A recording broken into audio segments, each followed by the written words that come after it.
Well, you got all night. No. Okay. So let's talk for a minute about this concept of sanctify. Okay, sanctify.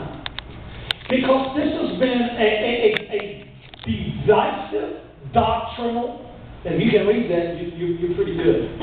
Some of you say, well, you don't have to write everything in Greek. Well, I did. I'm trying to write it in English. But it's probably more readable if I wrote it the other way. Sanctify has been a divisive, and it shouldn't be a divisive topic in the Pentecostal church.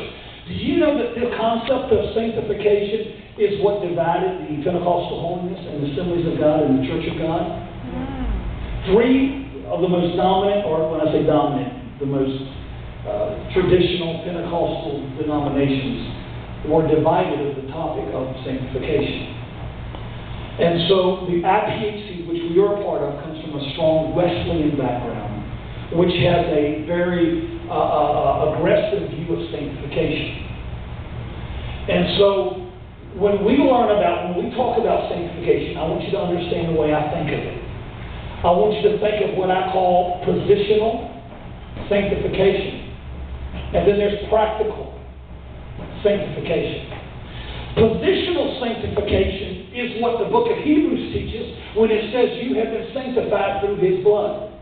It didn't say you're being sanctified. It says you've already been sanctified. It's what we learned in John 15:3. You've already been made clean.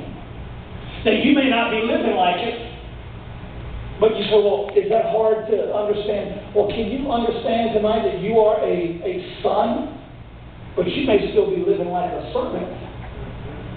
You may be living in a house and not yet realize that you belong there. That's not God's fault. That's because we haven't been taught right. So there's a positional side of sanctification, which is what He has done in me through His blood, or what He has done in me in my purpose when I was birthed. He sanctified me. He spoke over me when He created me. I'm positionally sanctified.